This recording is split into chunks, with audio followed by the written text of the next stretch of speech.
आइए सुनते हैं प्रेरणा कला मंच वाराणसी के कलाकारों द्वारा मुंशी प्रेमचंद द्वारा रचित कहानी घास वाली।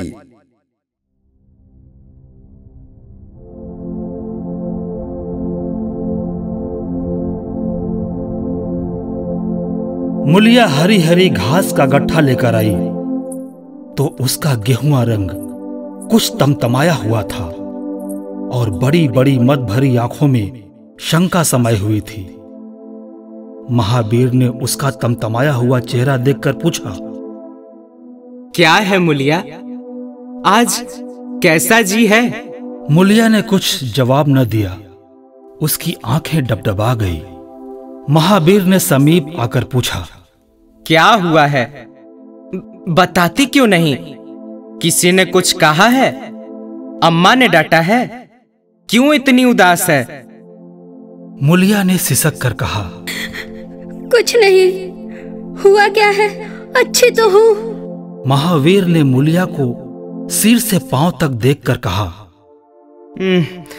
चुपचाप रोएगी, बताएगी नहीं? मुलिया ने बात टाल कर कहा, कोई बात भी हो, क्या बताऊं? मुलिया इस उसर में गुलाब का फूल थी। गेहुआ रंग था। हिरन की सी आंखें, नीचे खिंचा हुआ चिबुक, कपोलों पर हल्की लालिमा, बड़ी बड़ी नुकीली पलकें, आंखों में एक विचित्र आर्द्रता जिसमें एक स्पष्ट वेदना, एक मूक व्यथा झलकती रहती थी। मालूम नहीं चमारों के इस घर में वह अप्सरा कहां से आ गई थी। क्या उसका कोमल फूल सा गात इस योग्य था कि सर पर घास की टोकरी रखकर बेचने जाती? उस गांव में भी ऐसे लोग मौजूद थे जो उसके तलवों के नीचे आंखें बिछाते थे, उसकी एक चितवन के लिए तरसते थे, जिनसे अगर वह एक शब्द भी बोलती तो निहाल हो जाते। लेकिन उसे आए साल भर से अधिक हो गया। किसी ने उसे युवकों की तरफ ताकते या बातें करते नहीं देखा। वह घास लिए निकलती तो ऐसा मालूम होता मानो उषा का प्रकाश सुनहरे आवरण में रंजित अपनी छटा बिखेरता जाता हो। कोई गजलें गाता, कोई छाती पर हाथ रखता, पर मुलिया नीची आंख किए अपनी राह चली जाती। लोग हैरान होकर कहते, इतना अभिमान? महावीर में ऐसे क्या सुरखाप के पर लगे हैं? ऐसा अच्छा जवान भी तो नहीं। न जाने यह कैसे उसके साथ रहती है। मगर आज ऐसी बात हो गई जो इस जाति की और युवतियों के लिए चाहे गुप्त संदेश होती, मुलिया के लिए हृदय का शूल थी। प्रभात का समय था। पवन आम की बौर की सुगंधि से मतवाला हो रहा है। आकाश पृथ्वी पर सोने की वर्षा कर रहा था। मुलिया सिर पर झौआ रखे घास छिलने चली तो उसका गेहुआ रंग प्रभात की सुनहरी किरणों से कुंदन की तरह दमक उठा। एकाएक युवक चैन सिंह सामने से आता हुआ दिखाई दिया।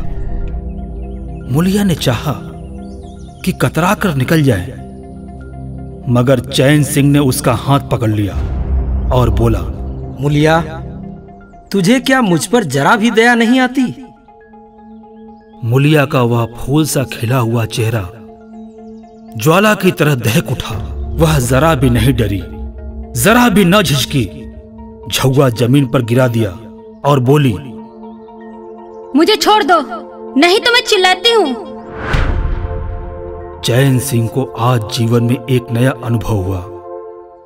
नीची जातों में रूप माधुर्य का इसके सिवा और काम ही क्या है कि वह ऊंची जाति वालों का खिलौना बने। ऐसे कितने ही मार्ग उसने जीते थे, पर आज मुलिया के चेहरे का वह रंग, उसका वह क्रोध, वह अभिमान देखकर उसके छक्के छूट गए। उसने लज्जित होकर उसका हाथ छोड़ दिया। मुलिया बेग से आगे बढ़ गई। संघर्ष की गर्मी में चोट की व्यथा नहीं होती, पीछे से टीस होने लगती है। मुलिया जब कुछ दूर निकल गई तो क्रोध और भय तथा अपनी बेकसी को अनुभव करके उसकी आंखों में आंसू भर आए। उसने कुछ देर जब्त किया, फिर सिसक सिसक कर रोने लगी। अगर वह इतनी गरीब ना होती तो किसी की मजाल थी कि इस तरह उसका अपमान करता। वह रोती जाती और घास छीलती जाती थी। महावीर का क्रोध वह जानती थी। अगर उससे कह दे तो वह इस ठाकुर के खून का प्यासा हो जाए, फिर न जाने क्या हो। इस ख्याल से उसके रोए खड़े हो गए। इसीलिए उसने महावीर के प्रश्नों का कोई उत्तर न दिया। दूसरे दिन मुलिया घास के लिए न आई। सास ने पूछा, तू क्यों नहीं जाती? और सब तो चली गई। मुलिया ने सिर झुकाकर कहा, मैं अकेली न जाऊंगी। सास ने बिगड़कर कहा, अकेले क्या तुझे बाघ उठा ले जाएगा? मुलिया ने और भी सिर झुका लिया और दबी हुई आवाज से बोली, सब मुझे छेड़ते हैं। सास ने डांटा, ना तू औरों के साथ जाएगी ना अकेले जाएगी, तो फिर जाएगी कैसे? वह साफ साफ क्यों नहीं कहती कि मैं नहीं जाऊंगी? तो यहाँ मेरे घर में रानी बनके निभा ना होगा। किसी को चाम नहीं प्यारा होता, काम प्यारा होता है। तू बड़ी सुंदर है तो तेरी सुंदरता लेकर चाटूं? उठा झाबा और घास ला।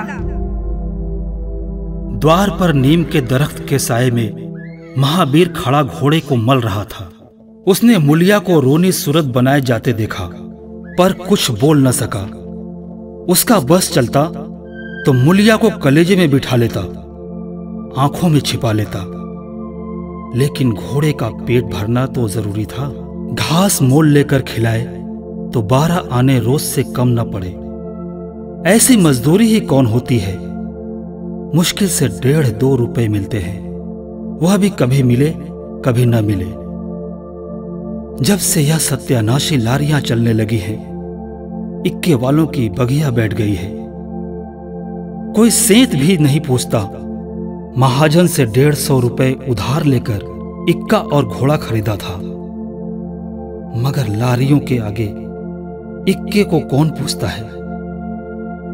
महाजन का सूद भी तो ना पहुंच सकता था। मूल का कहना ही क्या।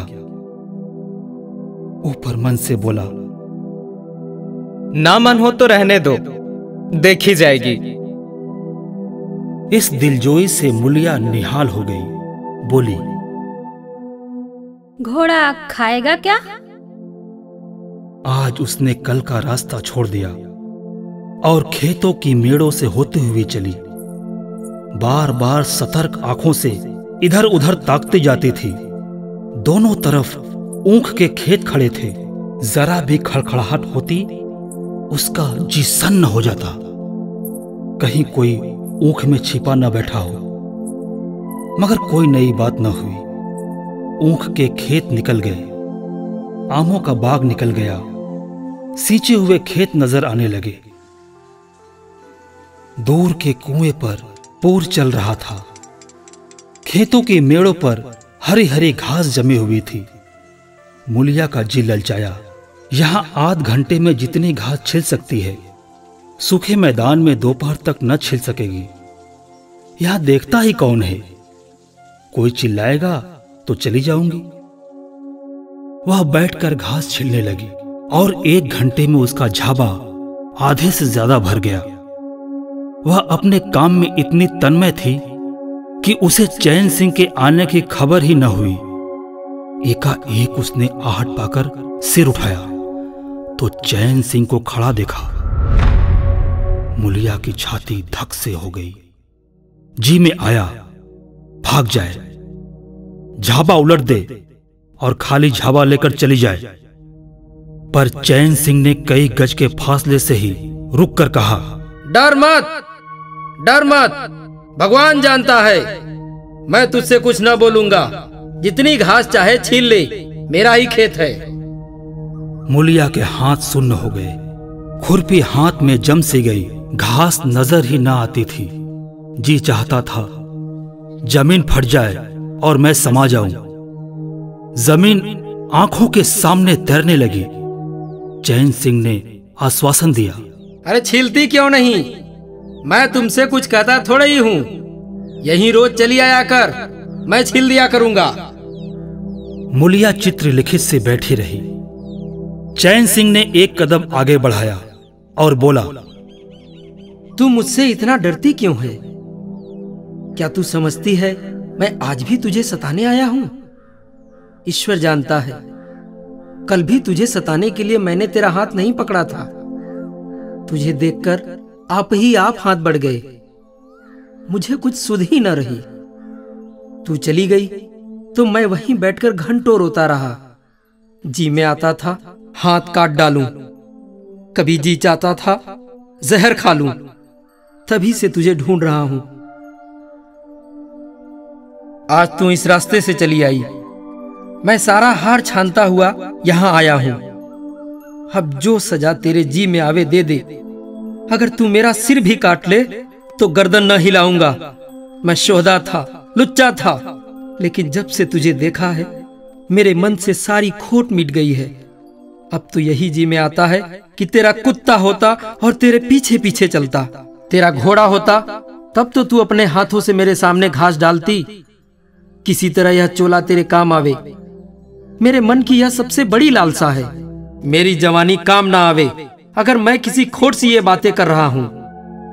बड़ा भाग्यवान था महावीर जो ऐसी देवी उसे मिली।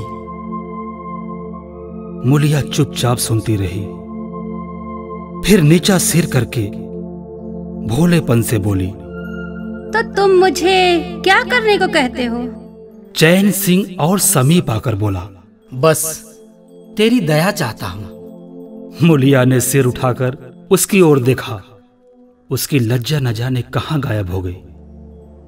चुभते हुए शब्दों से बोली, तुमसे एक बात कहूं, बुरा तो न मानोगे?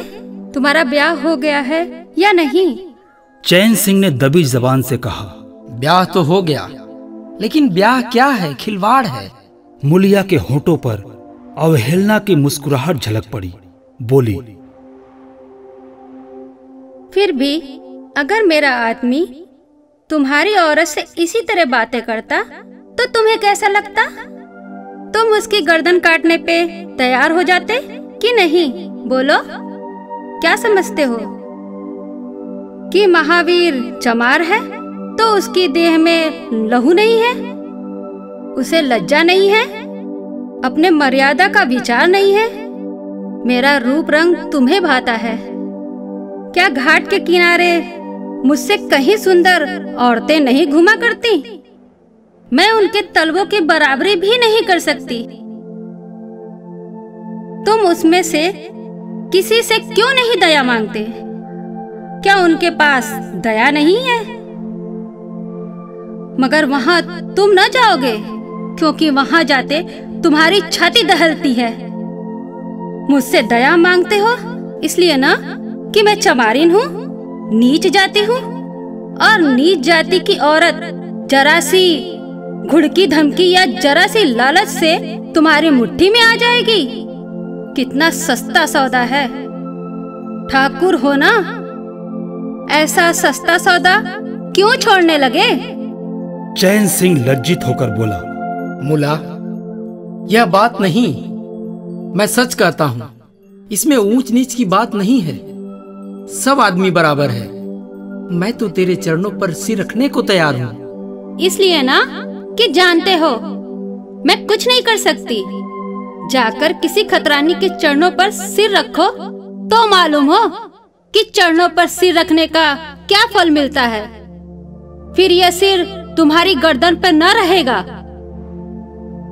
चैन सिंह मारे शर्म के जमीन में गड़ा जाता था। उसका मुंह ऐसा सूख गया था मानो महीनों की बीमारी से उठा हो। मुंह से बात न निकलती थी। मूलिया इतनी वाक पटु है इसका उसे गुमान भी न था।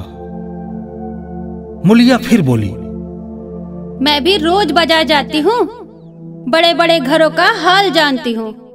मुझे किसी बड़े घर का नाम बता दो जिसमें कोई साइस, कोई कोचवान, कोई कहार, कोई पंडा, कोई महाराज ना घुसा बैठा हो। यह सब बड़े घरों की लीला है, और वह औरतें जो कुछ करती है ठीक करती हैं। उनके घर वाले भी तो चमारिनों और कहारिनों पर जान देते फिरते हैं। लेना देना बराबर हो जाता है। बेचारे गरीब आदमियों के लिए यह बातें कहाँ।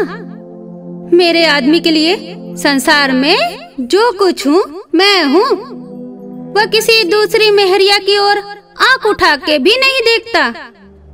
संयोग की बात है कि मैं तनिक सुंदर हूँ, लेकिन मैं काली कलूटी भी होती तब भी वह मुझे इसी तरह रखता। इसका मुझे विश्वास है। मैं चमारिन होकर भी इतनी नीच नहीं हूँ कि विश्वास का बदला खोट से दूं। हाँ, वह अपने मन की करने लगे, मेरी छाती पर मूंग दलने लगे तो मैं भी उसकी छाती पर मूंग दलूंगी। तुम मेरे रूप ही के दीवाने हो ना। आज मुझे माता निकल जाए, कानी हो जाऊं तो मेरी ओर ताकोगे भी नहीं। बोलो, झूठ कहती हूँ? चैन सिंह इनकार न कर सका। मुलिया ने उसी गर्व से भरे हुए स्वर में कहा, लेकिन मेरी एक नहीं दोनों आंखें फूट जाए तब भी वह मुझे इसी तरह रखेगा। मुझे उठावेगा, बैठावेगा, खिलावेगा। तुम चाहते हो मैं ऐसे आदमी के साथ कपट करूं? जाओ, अब मुझे कभी न छेड़ना, नहीं अच्छा न होगा।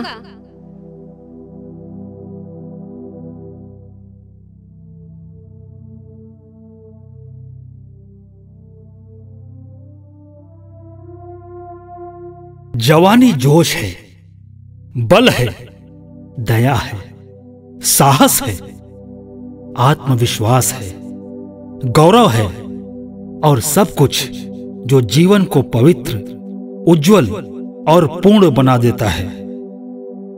जवानी का नशा घमंड है, निर्दयता है, स्वार्थ है, शेखी है, विषय वासना है, कटुता है और वह सब कुछ जो जीवन को पशुता, विकार और पतन की ओर ले जाता है। चैन सिंह पर जवानी का नशा था। मुलिया के शीतल छींटों से नशा उतार दिया।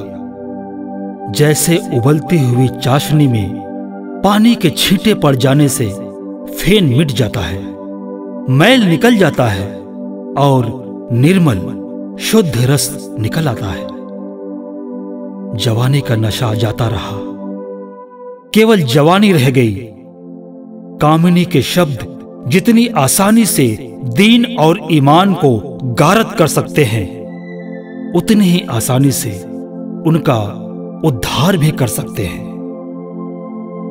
चैन सिंह उस दिन से दूसरा ही आदमी हो गया। गुस्सा उसकी नाक पर रहता था। बात बात पर मजदूरों को गालियां देना, डांटना और पीटना उसकी आदत थी। आसामी उससे थर थर कांपते थे। मजदूर उसे आते देखकर अपने काम में चुस्त हो जाते थे, पर जो ही उसने इधर पीठ फेरी और उन्होंने चिलम पीना शुरू किया, सब दिल में उससे जलते थे, उसे गालियां देते थे। मगर उस दिन से चैन सिंह इतना दयालु, इतना गंभीर, इतना सहनशील हो गया कि लोगों को आश्चर्य होता था। कई दिन गुजर गए। एक दिन संध्या समय चैन सिंह खेत देखने गया। पूर चल रहा था। उसने देखा कि एक जगह नाली टूट गई है और सारा पानी बहा चला जाता है। क्यारियों में पानी बिल्कुल नहीं पहुंचता, मगर क्यारी बनाने वाली बुढ़िया चुपचाप बैठी है। उसे इसकी जरा भी फिक्र नहीं है कि पानी क्यों नहीं आता। पहले यह दशा देखकर चैन सिंह आपे से बाहर हो जाता। उस औरत की उस दिन मजूरी काट लेता और पूर चलाने वालों को घुड़कियां जमाता, पर आज उसे क्रोध नहीं आया। उसने मिट्टी लेकर नाली बांध दी और खेत में जाकर बुढ़िया से बोला, तू यहाँ बैठी है और पानी सब बहा जा रहा है। अभी खुल गई होगी राजा, मैं अभी जाकर बंद किए देती हूँ। यह कहते हुए वह थर थर कांपने लगी। चैन सिंह ने उसकी दिलजोई करते हुए कहा, भाग मत, मैंने नाली बंद कर दी। बुढ़ऊ कई दिन से नहीं दिखाई दिए, कहीं काम पर जाते हैं कि नहीं? बुढ़िया गदगद होकर बोली, आजकल तो खाली ही बैठे हैं भैया, कहीं काम नहीं लगता। चैन सिंह ने नम्र भाव से कहा, तो हमारे यहाँ लगा दे, थोड़ा सा सन रखा है उसे काट दे। यह कहता हुआ वह कुएं की ओर चला गया। यहां 4 पुर चल रहे थे, पर इस वक्त 2 हकेवे बेर खाने गए थे। चैन सिंह को देखते ही मजदूरों के होश उड़ गए। ठाकुर ने पूछा, 2 आदमी कहां गए तो क्या जवाब देंगे? सब के सब डांटे जाएंगे। बेचारे दिल में सहमे जा रहे थे। चैन सिंह ने पूछा, वह दोनों कहां चले गए? किसी के मुंह से आवाज न निकली। सहसा सामने से दोनों मजूर धोती के एक कोने में बेर भरे आते दिखाई दिए। खुश खुश बात करते चले आ रहे थे। चैन सिंह पर निगाह पड़ी तो दोनों के प्राण सूख गए। पांव मन भर के हो गए। अब न आते बनता है न जाते। दोनों समझ गए कि आज डांट पड़ी, शायद मजूरी भी कट जाए। चाल धीमी पड़ गई। इतने में चैन सिंह ने पुकारा, बढ़ाओ बढ़ाओ, कैसे बेर हैं? लाओ जरा मुझे भी दो, मेरे ही पेड़ के हैं ना। दोनों और भी सहम उठे। आज ठाकुर जीता न छोड़ेगा। कैसा मिठा मिठा कर बोल रहा है, उतनी ही भिगो भिगो कर लगाएगा। बेचारे और भी सिकुड़ गए। चैन सिंह ने फिर कहा, जल्दी से आओ जी, पक्की पक्की सब मैं ले लूंगा। जरा एक आदमी लपक कर घर से थोड़ा नमक तो ले लो। तुम भी दोनों आ जाओ। उस पेड़ के बेर मीठे होते हैं, बेर खा लें, काम तो करना ही है। अब दोनों भगोड़ों को कुछ ढारस हुआ। सभी ने आकर सब बेर चैन सिंह के आगे डाल दिए और पक्के पक्के छांटकर उसे देने लगे। एक आदमी नमक लाने दौड़ा। आधे घंटे तक चारों पुर बंद रहे। जब सब बेर उड़ गए और ठाकुर चलने लगे तो दोनों अपराधियों ने हाथ जोड़कर कहा, भैया जी, आज जान बख्शी हो जाए, बड़ी भूख लगी थी, नहीं तो कभी न जाते। चैन सिंह ने नम्रता से कहा, तो इसमें बुराई क्या हुई? मैंने भी तो बेर खाए। 1 घंटे का हरज हुआ, यही ना? तुम चाहोगे तो घंटे भर का काम आध घंटे में कर दोगे, न चाहोगे तो दिन भर में घंटे भर का काम भी ना होगा। चैन सिंह चला गया तो चारों बातें करने लगे। एक ने कहा, मालिक इस तरह रहे तो काम करने में जी लगता है, या नहीं कि हरदम छाती पर सवार। मैंने तो समझा आज कच्चा ही खा जाएंगे। कई दिन से देखता हूँ मिजाज नरम हो गया है। सांझ को पूरी मजूरी मिले तो कहना। तुम तो हो गोबर गदेश, आदमी का रुख नहीं पहचानते। अब खूब दिल लगाकर काम करेंगे। और क्या, जब उन्होंने हमारे ऊपर छोड़ दिया तो हमारा भी धर्म है कि कोई कसर न छोड़े। मुझे तो भैया ठाकुर पर अब भी विश्वास नहीं आता। एक दिन चैन सिंह को किसी काम से कचहरी जाना था। 5 मील का सफर था। यूं तो वह बराबर अपने घोड़े पर जाया करता था, पर आज धूप बड़ी तेज हो रही थी। सोचा इक्के पर चला चलूं। महावीर को कहला भेजा, मुझे लेते जाना। कोई 9 बजे महावीर ने पुकारा। चैन सिंह तैयार बैठा था, चटपट इक्के पर बैठ गया, मगर घोड़ा इतना दुबला हो रहा था, इक्के की गद्दी इतनी मैली और फटी हुई, सारा सामान इतना रद्दी कि चैन सिंह को उस पर बैठते शर्म आई। पूछा, यह सामान क्यों बिगड़ा हुआ है महावीर? तुम्हारा घोड़ा तो इतना दुबला कभी न था। क्या आजकल सवारियां कम है क्या? महावीर ने कहा, नहीं मालिक, सवारियां काहे नहीं हैं, मगर लारियों के सामने इक्के को कौन पूछता है? कहाँ 2, 2.5, 3 की मजूरी करके घर लौटता था, कहाँ 20 आने पैसे भी नहीं मिलते। क्या जानवर को खिलाऊं, क्या आप खाऊं? बड़ी विपत्ति में पड़ा हूं। सोचता हूं इक्का घोड़ा बेच बाच कर आप लोगों की मजूरी कर लूं, पर कोई ग्राहक नहीं लगता। ज्यादा नहीं तो 12 आने तो घोड़े ही को चाहिए, घास ऊपर से। जब अपना ही पेट नहीं चलता तो जानवर को कौन पूछे? चैन सिंह ने उसके फटे हुए कुर्ते की ओर देखकर कहा, 2-4 बीघे खेती क्यों नहीं कर लेते? महावीर सिर झुकाकर बोला, खेती के लिए बड़ा पौरुख चाहिए मालिक। मैंने तो यही सोचा है कि कोई ग्राहक लग जाए तो इक्के को औने पौने निकाल दूं, फिर घास छील कर बाजार ले जाया करूं। आजकल सास पतोहू दोनों छिलती हैं, तब जाकर 10-12 आने पैसे नसीब होते हैं।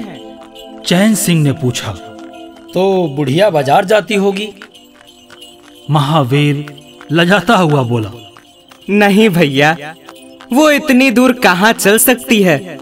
घर वाली चली जाती है, दोपहर तक घास छिलती है, तीसरे पहर बाजार जाती है, वहां से घड़ी रात गए लौटती है। हलकान हो जाती है भैया, मगर क्या करूं, तकदीर से क्या जोर। चैन सिंह कचहरी पहुंच गए और महावीर सवारियों की टोह में इधर उधर इक्के को घुमाता हुआ शहर की तरफ चला गया। चैन सिंह ने उसे 5 बजे आने को कह दिया। कोई 4 बजे चैन सिंह कचहरी से फुर्सत पाकर बाहर निकले। हाथे में पान की दुकान थी। जरा और आगे बढ़कर एक घना बरगद का पेड़ था। उसकी छांव में 20 ही तांगे इक्के फिटने खड़ी थी।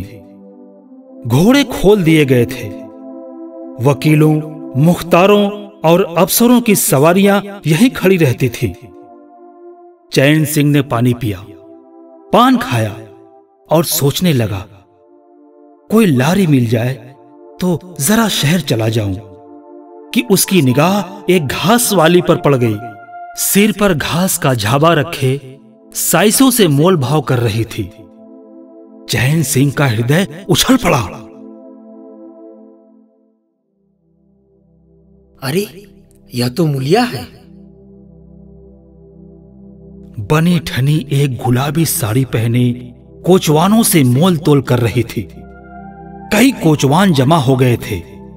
कोई उससे दिल लगी करता था, कोई घूरता था, कोई हंसता था। एक काले कलूटे कोचवान ने कहा, मुला घास तो उड़ के अधिक से अधिक 6 आने की है। मुलिया ने उन्माद पैदा करने वाली आंखों से देखकर कहा, 6 आने पर लेना है तो सामने घसियारिने बैठी हैं, चले जाओ, 2-4 पैसे कम में पा जाओगे। मेरी घास तो 12 आने में ही जाएगी। एक अधेड़ कोचवान ने फिटन के ऊपर से कहा, तेरा जमाना है, 12 आने नहीं 1 रुपया मांग। लेने वाले झक मारेंगे और लेंगे। निकलने दे वकीलों को, अब देर नहीं है। एक टांगे वाले ने, जो गुलाबी पगड़ी बांधे हुए था, बोला, बुढ़ऊ के मुंह में पानी भर आया। अब मुलिया काहे को किसी की ओर देखेगी।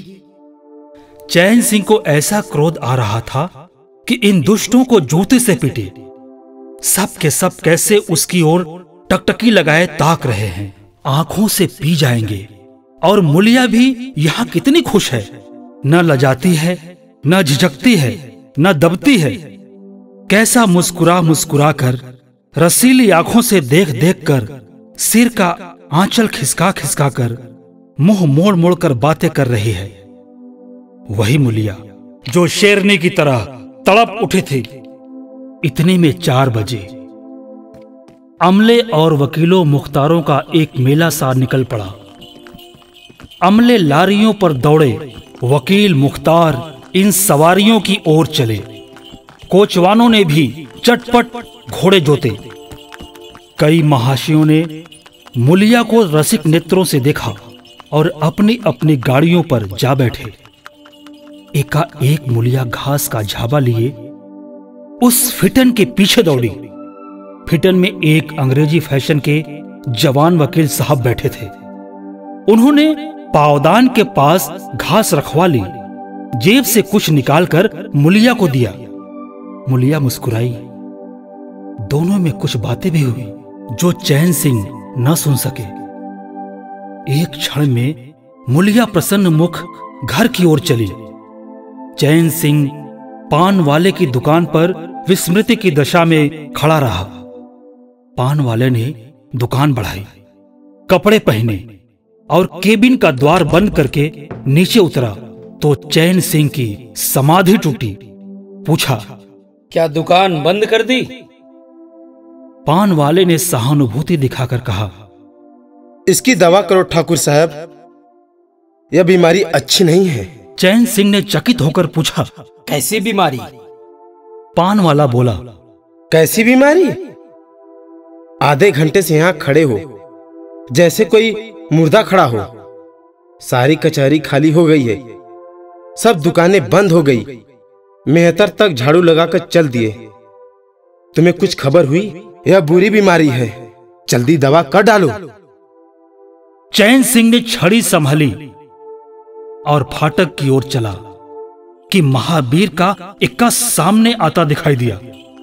कुछ दूर इक्का निकल गया तो चैन सिंह ने पूछा, आज कितने पैसे कमाए महावीर? महावीर ने हंसकर कहा, आज तो मालिक दिन भर खड़ा ही रह गया, किसी ने बेगार में भी न पकड़ा, ऊपर से 4 पैसों की बीड़ियां पी गया। चैन सिंह ने कुछ देर के बाद कहा, मेरी एक सलाह है, तुम मुझसे 1 रुपया रोज ले लिया करो। बस जब मैं बुलाऊं तो इक्का लेकर चले आया करो, तब तो तुम्हारी घरवाली को घास लेकर बाजार न आना पड़ेगा। बोलो, मंजूर है? महावीर ने सजल आंखों से देखकर कहा, मालिक आप ही का तो खाता हूँ, आपकी प्रजा हूँ, जब मर्जी हो पकड़ मंगवाइए, आपसे रुपए। चैन सिंह ने बात काट कर कहा, नहीं, मैं तुमसे बेगार नहीं लेना चाहता। तुम मुझसे 1 रुपया रोज ले जाया करो। घास लेकर घरवाली को बाजार मत भेजा करो, तुम्हारी आबरू मेरी आबरू है। और भी रुपए पैसे का जब काम लगे बेखटके चले आया करो। हाँ देखो, मुलिया से इस बात की भूल कर भी चर्चा न करना, क्या फायदा। कई दिनों के बाद संध्या समय मुलिया चैन सिंह से मिली। चैन सिंह आसामियों से मालगुजारी वसूल करके घर की ओर लपका जा रहा था कि उसी जगह जहां उसने मुलिया की बाह पकड़ी थी, मुलिया की आवाज कानों में आई। उसने ठिठक कर पीछे देखा तो मुलिया दौड़ी आ रही थी। बोला, क्या है मुला, क्यों दौड़ती हो? मैं तो खड़ा हूं। मुलिया ने हाँफते हुए कहा, कई दिनों से तुमसे मिलना चाहती थी, आज तुम्हें आते देखा तो दौड़ी। अब मैं घास बेचने नहीं जाती। चैन सिंह ने कहा, बहुत अच्छी बात है। क्या तुमने मुझे कभी घास बेचते देखा है? हाँ, एक दिन देखा था। क्या महावीर ने तुझसे सब कह डाला? मैंने तो मना कर दिया था। वो मुझसे कोई बात नहीं छिपाता। दोनों एक क्षण चुप खड़े रहे। किसी को कोई बात न सोचती थी। एकाएक मुलिया ने मुस्कुराकर कहा, यहाँ तुमने मेरी बाह पकड़ी थी? चैन सिंह ने लज्जित होकर कहा, उसको भूल जाओ मुला। मुझ पर न जाने कौन सा भूत सवार था। मुलिया गदगद कंठ से बोली, उसे क्यों भूल जाऊं? उसी बागहे की लाज तो निभा रहे हो। गरीबी आदमी से जो चाहे करवाए, तुमने मुझे बचा लिया। फिर दोनों चुप हो गए। जरा देर के बाद मुलिया ने फिर कहा, तुमने समझा होगा मैं हंसने बोलने में मगन हो रही थी। चैन सिंह ने बलपूर्वक कहा, नहीं मुलिया, मैंने एक क्षण के लिए भी नहीं समझा। मुलिया मुस्कुराकर बोली, मुझे तुमसे यही आशा थी और है। पवन सींचे हुए खेतों में विश्राम करने जा रहा था। सूर्य निशा की गोद में विश्राम करने जा रहा था और उस मलिन प्रकाश में चैन सिंह मुलिया की विलीन होती हुई रेखा को खड़ा देख रहा था।